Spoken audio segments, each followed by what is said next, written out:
impact snap, we're talking distance wedges.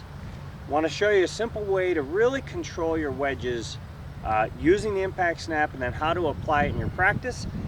Simple way, when you think about practicing wedge control, if I turn the red lettering 1/4 turn toward the target, lock the bar up against my forearm.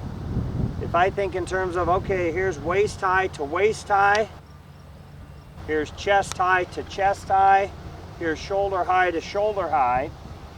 If we isolate the wrist, well, we know that that won't be a big power source.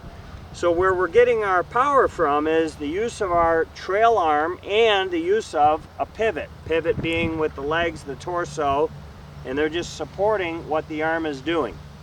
So simple way of training, whether it be with a gap wedge, a sand wedge, a pitching wedge, let's hit 4 or 5 balls waist high to waist high, chest high to chest high, shoulder high to shoulder high. And if you watch a player like Steve Stricker or Zach Johnson, that's how they're controlling their distances so well.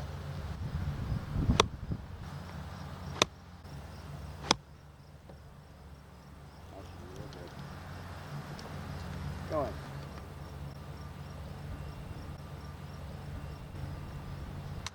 Okay, so now I'm at a middle distance. This distance is set at 60 yards. I'm just going up to about chest high, or where the bottom button or the zipper would come down, about in line with your sternum. Again, the wrist is isolated. So after a few reps, what I'm trying to do is calibrate then how far does each wedge go when I perform certain functions. So again, here's my sand wedge. I'm going to go about chest high with a mini pivot.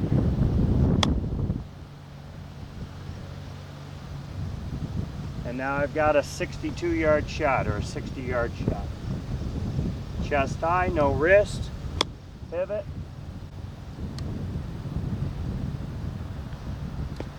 Where I see a lot of people make mistakes, when they get done, their wrist and club are all over the place. They really don't have any feedback other than what did the ball just do.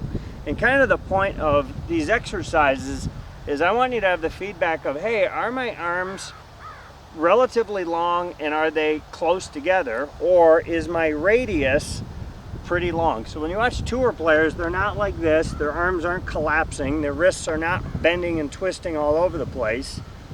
Simple way of getting control over your swing, and certainly over your wedges, is to have a defined checkpoint at the end where I finish with full radius.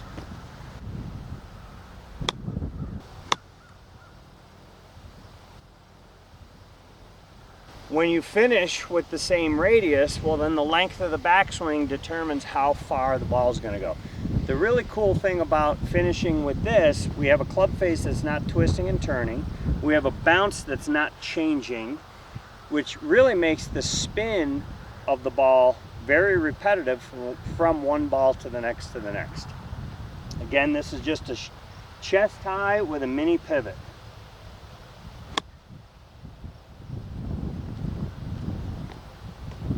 Now I'm dialing in my 62-yard wedge.